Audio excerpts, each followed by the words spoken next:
What's up sa inyo mga lods? So, welcome back to my channel na medyo matagal tayo nawala.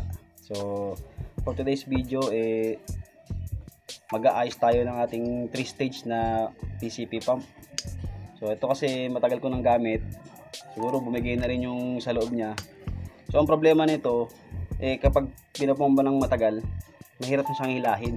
Lalo pag naka-5 pump ka na, mahirap na iangat. So, hinala ko nito, ang problema nito ay yung piston ng ating PCP pump. So, isa-isahin natin kung paano baklasin. So, ito kahit di nyo natanggalin, walang problema yan. Yan. So, ang problema lang naman nito, yung nasa loob lang. At dito sa ilalim, wala naman. Okay naman to. So, isa-isahin natin ang pagkatanggal. Medyo matigas.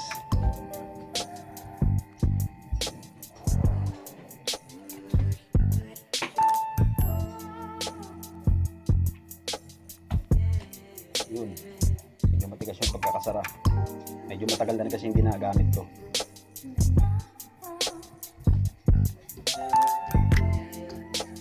So yun, sunod na gagawin natin, meron tatanggalin na isang maliit na pin. Ayan, kung may nakikita kayong butas dyan, ayan, gagawin yan, iitin yan. May pin sa loob yan para matanggal itong rod. Tutulak nyo lang yan, mahuhulog yan. So paalala nga pala, pag tulak nyo nito, ingatan nyo na huwag mahulog yung goma na bilog kasi meron yan sa loob. Ayan, no? Ano siya, parang bakal siya na coated ng goma. Ayan, pinakalagay sa loob. Parang pinaka-damper niya dito sa dulo. So, pangalawa, ito na tayo. So, ito yung itsura ng 3-stage na PCP pump, no? Iba pa yung isang uri ng ganito na 4-stage. Yung 4-stage, yun yung natutiklop yung ilalim na fold. Tapos meron siyang malaki dito na may tubig sa loob. Yung pinakano niya gauge. Yun yung 4-stage. So mas malakas magkarga yun. Kasi sabi nila, maabot ng 6,000 PSI yun. Ito, 4,500 PSI yung maximum. Pero, mahirap pang paabuti sa ganun. Kasi, matigas na yun. So yun, tanggalan natin. Sunod naman ito. So dito guys, pag nahirapan kayo magtanggal dito, hawakan nyo muna yung base ng pinaka-foot pump, tapos ikutin nyo paluwag. At yun, madali na siyang pihitin. Kaya na siya ng kamay. So sa pagsisikip, ganoon din. Sikipan nyo muna, tapos ganoon din ang pagkasara. Hawakan nyo ng pinaka-base, tapos pihitin yung tubo. So ayun na. Nga pala guys, pagka nasisira yung ganito, yung loob, yung parang pag sinalpak mo siya, tapos inuga nyo, parang nauuga na siya. So ibig sabihin nun, sira na yung o-ring nyo sa loob. Nakatanggal yan gamit ng flat screw, napipihit siya, may thread yan. Mga tanggal yan, meron siyang 10mm na o-ring. Ganito yung itim na goma. Yan, mapapalitan yan. Hindi na bibili ng mga repair kit yan kahit sa online meron. So ito na siya. So yun, putol. Ayan, naputol siya. So bumili tayo sa online. 3 peraso na bilhin natin para kung sakaling maputol, meron agad tayong kapalit. Kasi ito, mahirap matagal ang deliver ito kasi sa ibang bansa pa to in order. So ito, tatanggalin to. Napipihit naman yan. Ayan, pinipihit lang. So ayan. Tapos ito yung papalit natin. Sa iba, para di mahugot yung pinaka-thread dito kasi umiikot to pag tumatagal, pwede kayo maglagay ng Loctite. Yung langis na nilalagay nila para hindi basta-basta napipihit.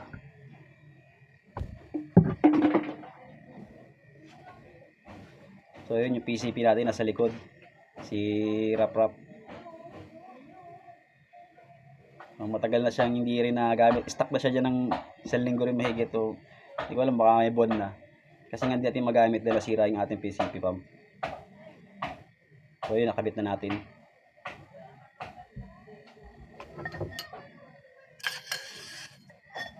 Dalawang klase kasi ang pwedeng masira dito sa ating 3-stage na PCP pump.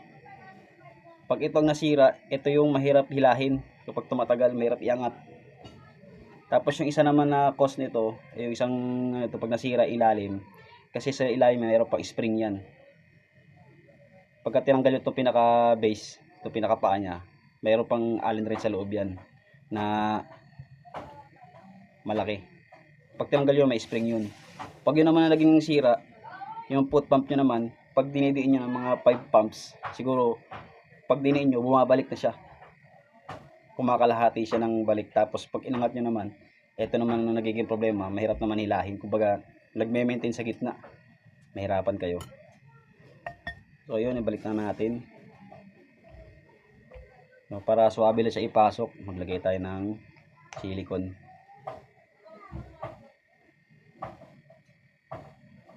Yan, may silicone oil na. Sana pumasok maigi, no? Kasi minsan kasi madaling mabali yung ganito. Simpleng pilipit lang, napuputol agad yung ulo. Kaya 3 na rin binili ko. Ayan. Sana pumasok ng swabe lang. Huwag naman sana siya maputol. Kasi iba dito napuputol ka agad.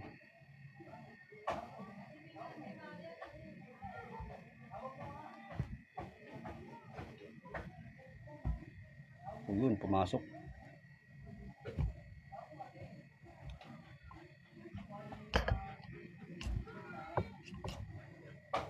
Ayan, siguro sugat na yung loob ng tubo kasi matigas na. Oh. Dapat malambot lang to eh. Ayan. Natin yung langis dito.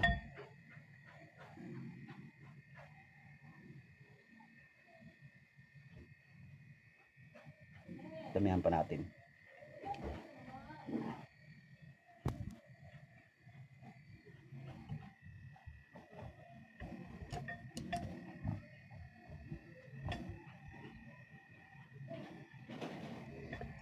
Napakatigas. Ayun. Hindi ko alam kung bakit ang tigas nito. Siguro dahil sugatan siguro yung loob ng tubo nyo kasi yun ang ingatan nyo guys pagka napuputol yung ulo ng piston ng PCP pump ninyo. Yun ang magiging cause nito. Tumitigas yung loob. Ayun.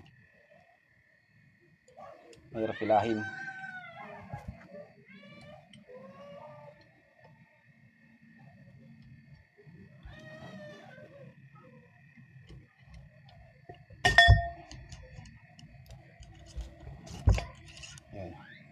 Madulas naman niya pag tumagal na. So yun, ibalik na natin yung ating tube.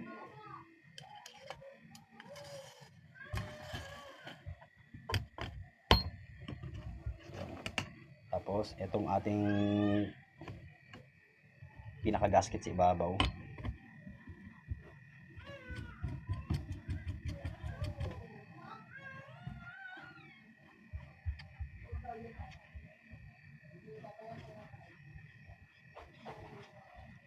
So ayun. Yan. Skip na siya. Hindi na siya kaya pitin ng kamay. Then pagkatapos niyan, ito na tayo. Pinaka base na. So yun, ganun ang kadali ano. So sa mga 4 stage kasi na PCP pump, ang kinakalas nila sa ilalim. Andun lahat sa ilalim. So yun, balik natin yung bola, nahulog yung bola. Napakaselan pa naman. Tapos yung pin.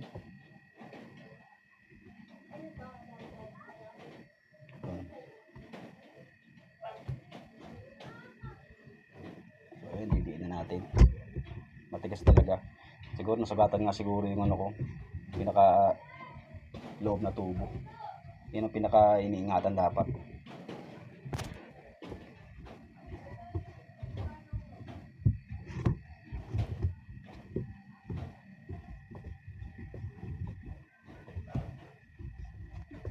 Mayroon isalpak kasi balit yung thread.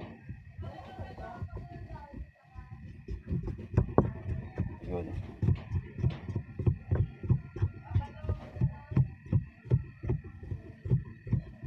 So itong PCP pump natin ay napakatagal na nito kaya di ko alam kung active pa ba itong pinaka gauge niya. So sa airgun ko kasi doon ko nakita na nagkakarga. Pag dito kasi hindi ko lang sure kung kakarga pa siya. So try natin i-pump muna kung madali na ba siya i-pump.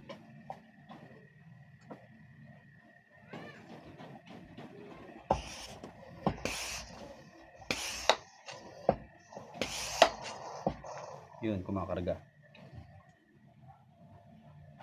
Try natin.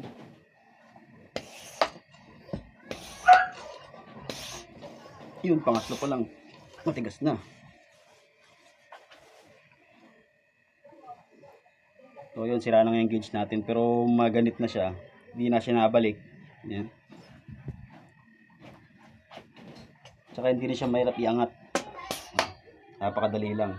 Pag binaba mo siya, hindi rin siya naangat. So ibig sabihin, walang sira yung ilalim natin na piston. Wala rin sira yung sa loob. Yung maliit kanina. So yun lang. So kaya pag nasira yung PCP pump nyo, yun lang naman ang problema niya nitong piston lang o kaya yung spring. So yung spring kasi wala akong sample doon. Gawa ng pinalit ko lang nandito. So ito, nabibili lang sa online to, sa Lazada, sa Shopee. Ayan. So yun lang. So keep safe. Ingat sa pang-hunting, baka makatama tayo ng hindi nararapat. So yan lang. Keep safe everyone. And goodbye.